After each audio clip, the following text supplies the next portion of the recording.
lumalabas ngayon, ang handler talaga ng allegedly ex-Marines. Kasi mali na po kagad, let me correct that, sinasabi 18 Marines. Mali na po kagad kasi meron din po kaming sertifikasyon at pruweba na yung 18, apat doon ay driver bodyguard. Hindi po Marines lahat. So dapat, ang patawag sa kanila, 14 Marines and others. Di ba? Dapat ganun. Lumalabas po kasi, apat hindi. Tapos ang isa man lumalabas, hindi naman lahat sila ay naglingkod kay Saldico as close-in bodyguard. Yung 8 po, identify na namin kung sino talaga yung kanilang pinaglilingkuran na driver at bodyguard. So there are already inconsistencies po.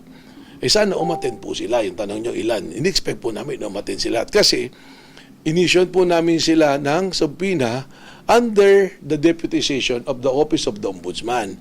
And the Office of the Ombudsman has the contempt power. So, Sir, yung 10, yung confirm na naging tauhan ni Zaldico? hindi ko pa rin po sigurado kung yung 10 lahat kay Saldico. Ang sigurado po ngayon, yung 8, hindi kay Saldico naglingkod. Although they are, inamin ni Atty. Balicod, 103 assigned na bodyguard kay Saldico. Meron pong retired general na nag-recruit sa kanila eh. Identified na rin po namin yung retired general na nag-recruit doon sa 103 na yan. So yung 103, ni-recruit ng retired general na to.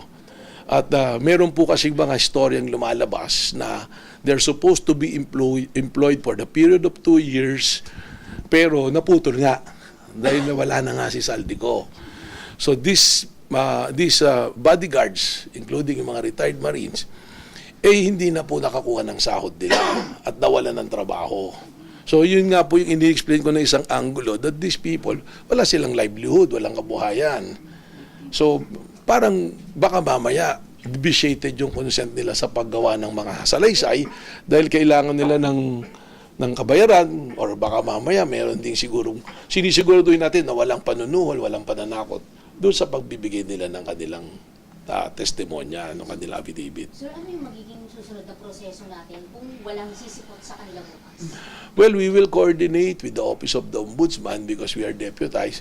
So we will probably recommend na baka kailangan ma-exercise yung contempt power, or probably we will determine magpadala ulit kami ng panibagong subpoena. Ang problema nga, hindi na natin alam kung saan na nagpunta. Although the address given is the address of the Office of Atty. Balicod.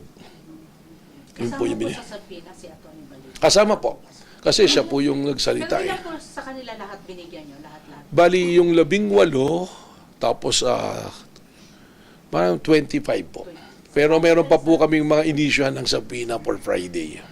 Si 26. Defense Service, kasama po siya sa pinasubpoena? Kasama po. Nakipag-ugnay na po sa inyo? Wala pa po, no official. So malalaman po natin bukas. Opo. So wala pa talaga nagpaparamdam, sir, na parang Meron na nga si Attorney Pascual, tsaka yung isa na nag-confirm na sa kanya naka-assign, yung 8. Kaya po alam na namin na yung 8 yung 8 ano pwede malaman, sir? Please pardon me for that kasi nasa process kami ng investigation. We will eventually ilalabas din namin kasi baka there are security reasons that we have to provide doon sa tao rin eh. Pero ilan po yung quota, sir? 25 po. Plus another one on Friday.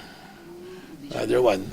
Sir, possible na ipa-contempt, pigiling yung NBI sa Ombudsman? Tama ba? Sa Ombudsman po, or we can also go to court because under the rules of court, meron pagka may subpoena power ka, we can go to court to request for a contempt for those person who did not submit to the subpoena. Kung hindi sinesecure si Zaldico, sino po yung sinesecure ng iba?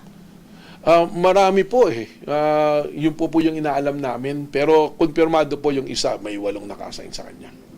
Sir, so clarify, confirm na pupunta yung naka-assign na yun, yung personality na yun? Na-interview na po namin itong Biyernes, nag-voluntary, upon receiving the subpoena nung Thursday, nag-voluntary na po na pumunta. Kasi sinabi, yun po yung tama. Kung meron kang subpoena at hindi ka naman natatakot, wala kang tinatago sa batas, mas maigi po na pumunta ka ng kusa. Kasi we have the professional agents to investigate them. Meron din po kaming technologies to test yung truthfulness ng sinasabi nila. If they be willing to submit themselves to a polygraph test, meron po kaming naka-ready din dyan sa forensics namin. So madali po kasi ang sa akin lang, pakiusap ko lang nga po sa tao, sana wag husgahan na magkaroon na kaagad ng sites because ang commitment po ng NBI, we will do it very professional and very transparent. Kung may mga bagay po kaming hindi namin mabanggit pa sa inyo because we are very careful na kailangan proteksyonan din namin po yung mga involved na tao po. Director, kailangan po ba yung 18 Marines ang pumunta isa-isa or pwede silang i-represent ni Atty. Balico? Ano po, mas maganda sila po. Kailangan po na sila yung sinumpina. Bakit po? Sabi ko nga, kailangan i-test natin yung statement nila. Napakahirap nga po nito kasi yung isang pinagsamang sinumpang salaysay, 18 yung nagsasalaysay. So, dapat po siguro isa-isa. Kasi hindi naman pwedeng yung recollection ng isa, yun din yung recollection mo. Pag sinabi pong affidavit, sinumpang salaysay, that is your personal recollection of what you did. Kung ano yung nalalaman mo sa nangyayari. So dapat po, ikaw yung magsabi mismo, ano bang participation mo? Ako nagbitbit nito. Kasi binabasa natin yung salaysay, parang nangyayari tuloy, parang may mga hearsay na lumalabas. Ano po? So para hindi maging hearsay yun, it should be a personal account mo. Ano yung naalala mo, anong ginawa mo? Ako nagbuhat nito. Ako yung nag-drive nito na ganito. So, Nung nabanggit niyo po sir na nag-confirm na napupunta po bukas, kasama po yung sa 103 po. wala pong nagko-confirm pa sa amin na pupunta. Ang sinasabi ko po, meron nang pumunta nung Biyernes. Baka po mamiskot na naman na rito. Nung Biyernes, siya yung nagsabi na yung 8 sa kanya naka-assign. Basta ano po, para tayo nitong pipinoyhenyo ha.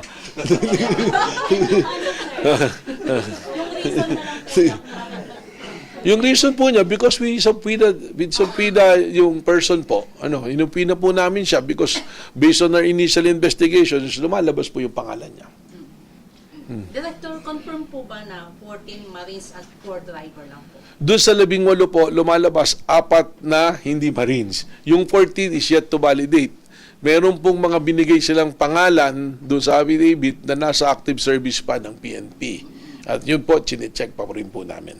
Mahaba po, marami po talagang proseso. Kaya napakaganda po, sinabi naman po nung ating mga lumalabas na 18 at pati po yung mga kasama nila na handa silang humarap sa anumang investigasyon. At eto na po. At malinaw naman po, dinala ni Atty. Baligod sa ombudsman yung kaso, i-deputize po sa amin. That is within the process of law. So, dapat po silang humarap dito. Dapat po nilang harapin. Sir, other matters. Yung sa fraternity, sir, may nag-surrender feelers po ba sa inyo? Meron po, pero tinitingnan pa po namin kung talagang pupunta po. So, siguro we're working on it. Ino-open po namin, pwede naman po. Pero of course, syempre ang may primary jurisdiction na dito is the PNP. Nandoon na po yan pati sa ating pong DILG. So we'll coordinate with them. Kung mag-surrender po sa amin, we'll definitely coordinate with them. And within our mandate din naman po yan. Ano po. Sir, ilan yung nakipag-coordinate sa inyo? Yung nag-surrender papers po? Parang 17 yan, di ba? Tapos may 4 na nagano. Parang 11. 7 na yung nadagdag na 7. Sakto, parang 11 yung tumatawag sa amin the other day. Doon sa isang tao namin. So sabi ko doon sa tinawagan na tao, di-explore nyo. They will surrender, di maganda. Tapos coordinate tayo sa PNP and DILG. Sir, si Ann Curtis ba may paramdam din? Ano pong paramdam ibig yung sabihin? Ma'am, dahan-dahan po tayo sa ganyan kasi general ano. Hindi, meron, I know what you mean. Alam niyo, gusto ko lang yung masyado na. Hindi, meron pong lawyers na coordinating with my office. Ano po? So, meron po. Ako po natutuwa nga dahil kung mapapansin nyo ngayon, a lot of personalities and groups and individuals is trying to come to the Bureau, to the NBI, para doon po makipag-coordinate and it just show yung pong professionalism and integrity po ng aking mga kasama sa NBI.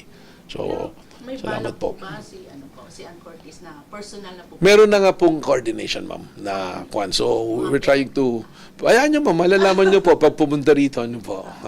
Serious na po yung update naman po sa paghahanap po kay Ako? Nandoon po may report ngayon. Just now, pinadala sa table ko yung report. Hindi ko pa po nababasa, to be very honest. Pero tuloy-tuloy naman po. May mga leads po tayong sinusundan para mahanap po siya.